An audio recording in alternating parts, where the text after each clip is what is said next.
Radhe Radhe everyone. आज की video में हम आपको आंवला नवमी यानी अक्षय नवमी की पूजा विधि बताने वाले हैं। तो कार्तिक मास की नवमी तिथि को अक्षय नवमी के नाम से जाना जाता है। इस दिन किया गया पूजा पाठ, जप, तप, ध्यान या दान आपको अक्षय गुना फल की प्राप्ति कराता है, जिसका कभी अंत नहीं होता है। तो इस दिन आंवले के पेड़ की पूजा का बहुत ही ज़्यादा महत्व है। वैसे तो देखिए, आपको पूरे कार्तिक के मास में आंवले के वृक्ष की पूजा करनी चाहिए और दीपदान करना चाहिए। संध्या के समय तो आपको अनंत गुना फल की प्राप्ति होती है। कहते हैं आंवला नवमी के दिन आंवले के वृक्ष में श्री हरि विष्णु जी और भगवान भोलेनाथ और माता लक्ष्मी का वास माना गया है। आप आंवला नवमी का व्रत करें या ना करें, इस दिन आप आंवले की पूजा जरूर से करें। तो देखिए, आज के दिन आपको पूजा करने के लिए आंवले के वृक्ष के पास जाकर, कहीं मंदिर या पार्क में आप आंवले का पेड़ हो वहाँ पर पूजा कर सकते हैं। अगर नहीं तो आप घर में भी आंवले के पेड़ को गमले में लगाकर उसका पूजन कर सकते हैं। ध्यान रखें, आंवला नवमी वाले दिन आंवले के पेड़ की पत्ती या डंडी या आंवले के फल भूलकर भी तोड़ने नहीं हैं। इससे आपको भगवान विष्णु के सर काटने के बराबर दोष लगता है। आप चाहें बाहर जाकर आंवले वृक्ष की पूजा करें या घर में गमले में आंवले वृक्ष की पूजा करें, पूजा विधि सेम ही रहेगी। आपको घर में ही सरल पूजा विधि में बता रही हूँ। तो सबसे पहले सुबह में जल्दी उठकर स्नान कर मंदिर की सफाई कर लें। जहाँ पर आंवले वृक्ष की आपको पूजा करनी है उस स्थान की सफाई कर वहाँ पर आप चौक पूर लें। आप चाहे तो गोबर मिट्टी से भी चौक पूर सकते हैं या गेरू लाल मिट्टी जो आती है उससे भी चौक पूर सकते हैं। मैंने यहाँ पर गेरू मिट्टी से चौक पूर दिया है।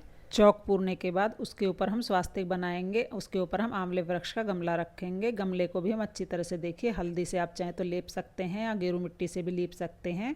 तो यहाँ पर मैंने पीला वस्त्र गमले को धारण करवा दिया है। उसके बाद में यहाँ पर मैंने आटे से स्वास्तिक बना दिया है। आप चाहे तो हल्दी से भी स्वास्तिक बना सकते हैं। स्वास्तिक बहुत ही शुभ चिन्ह माना जाता है। पूजा से पहले हर चीज़ को शुद्ध और पवित्र आप जरूर कर लें। और देखिए, जहाँ पर भी आप गमले आंवले के वृक्ष की पूजा करें वहाँ जूते, चप्पल, ऊपर डोरी, कपड़े ना सूख रहे हैं, इस बात का ध्यान रखिएगा। अब चलिए सामग्री देख लेते हैं। सबसे पहले में एक लोटा जल चाहिए।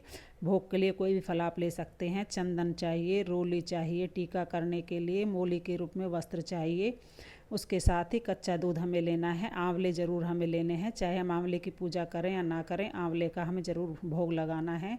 दक्षिणा मैंने ले ली है, धूप बत्ती ले ली है, एक शुद्ध देसी घी का दीपक ले लिया है। हम चाहे घर के बाहर पूजा करें या घर के अंदर, ये सारी सामग्री हमें चाहिए होगी।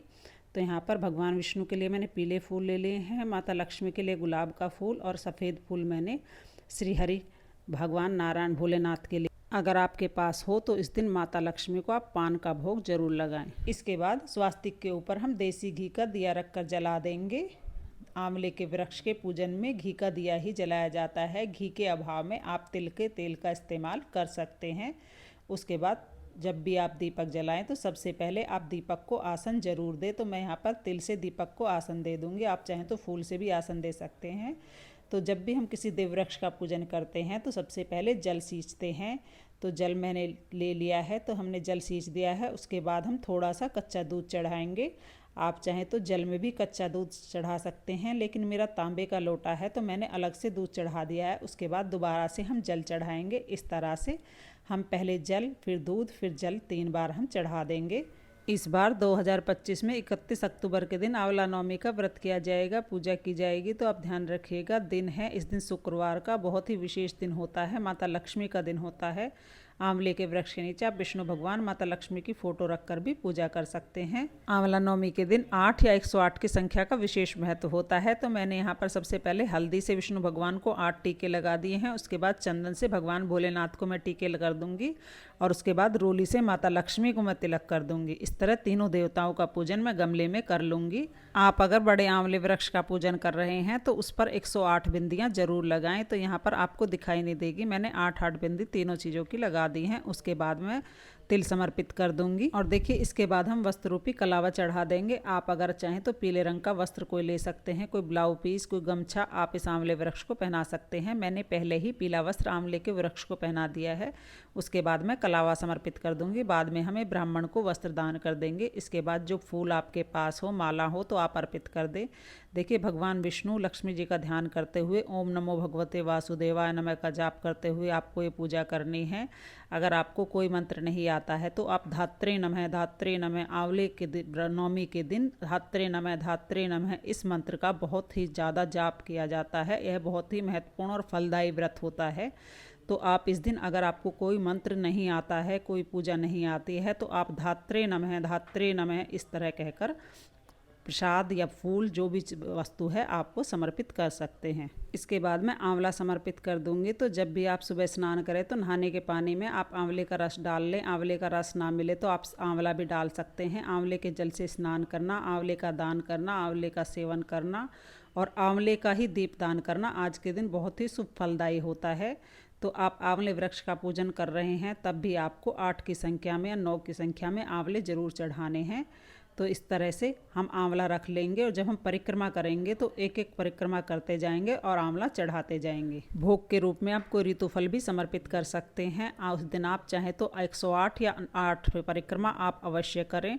परिक्रमा के लिए आप कोई टॉफ़ी भी ले सकते हैं, कोई फल भी ले सकते हैं, बादाम भी ले सकते हैं। इसके बाद विष्णु भगवान को मैं मंजरी समर्पित कर दूंगी और माता लक्ष्मी को मैं पान के पत्ते पर आप चाहें तो बतासा रखकर भोग समर्पित करें या शहद रखकर भी आप भोग समर्पित कर सकते हैं। तो मैं यहाँ पर मिठाई रखकर भोग समर्पित करते हूँ माता लक्ष्मी को।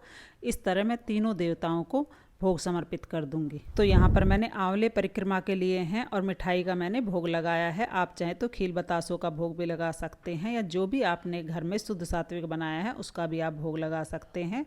उसके बाद हम धूप दीप जला देंगे और हाथ में पुष्प और अक्षत लेकर आंवला नवमी की हम कथा पढ़ेंगे। अगर आपके पास किताब है तो आप किताब में पढ़ सकते हैं, नहीं तो आप मोबाइल में भी सुन सकते हैं।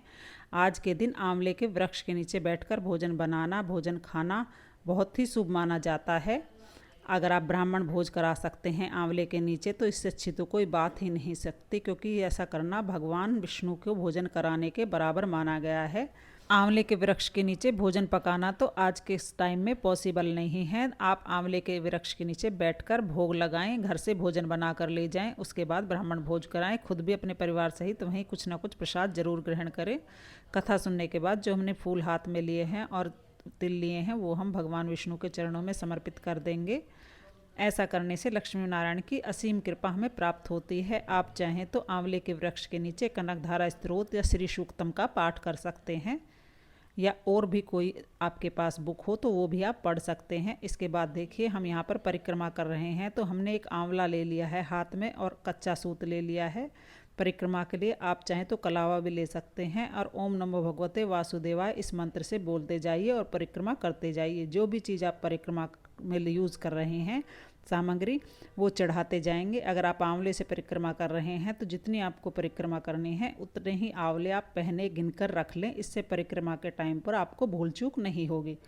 तो देखिए जब आप व्रत कर रहे हैं आंवला नवमी का तब तो आप पहले पूजा करें, ब्राह्मण को भोज कराएं। अगर भोजन नहीं करा सकते हैं तो कच्चा सीधा खाने पीने का जो सामान होता है आटा, दाल, चावल, सब्जी, घी, हल्दी, नमक वो आप अपने सामर्थ्य के अनुसार ज़रूर दान करें। तो यहाँ पर हमारी परिक्रमा पूर्ण हो गई है। परिक्रमा करने के बाद हम प्रेम पूर्वक आरती करेंगे। कुछ लोग परिक्रमा करने से पहले आरती करते हैं, कुछ लोग परिक्रमा करने के बाद आरती करते हैं। तो यहाँ पर हम परिक्रमा करने के बाद आरती कर लेंगे। सभी की प्रेम पूर्वक आरती करेंगे। भगवान विष्णु की ओम जय जगदीश हरे वाली आरती भी आप कर सकते हैं। लक्ष्मी माता की भी आरती कर सकते हैं। आरती करने के बाद जल जरूर फेर देंगे 3 बार। इस तरह से हाथ में जल लेकर हम आचमन करा देंगे और पूजा में रही कमियों के लिए क्षमा याचना करेंगे और अपनी मनोकामनाओं को पूर्ण करने के लिए लक्ष्मी माता, भगवान विष्णु और भगवान भोलेनाथ से प्रार्थना करेंगे।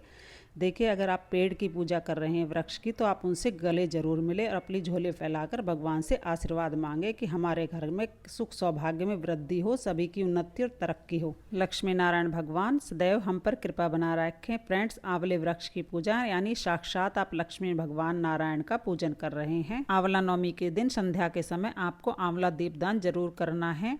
आप चाहें तो किसी नदी स्थान पर दीपदान कर सकते हैं, आप घर के मंदिर में भी दीपदान कर सकते हैं। आंवला नवमी की सरल सी पूजा विधि आपको कैसी लगे कमेंट करके ज़रूर बताना। वीडियो पसंद आई हो, वीडियो आपके लिए थोड़ी भी यूज़फुल हो तो प्लीज़ वीडियो को लाइक कर देना, मेरे चैनल को सब्सक्राइब कर लेना। मिलते हैं अगली वीडियो में, तब तक के लिए राधे राधे।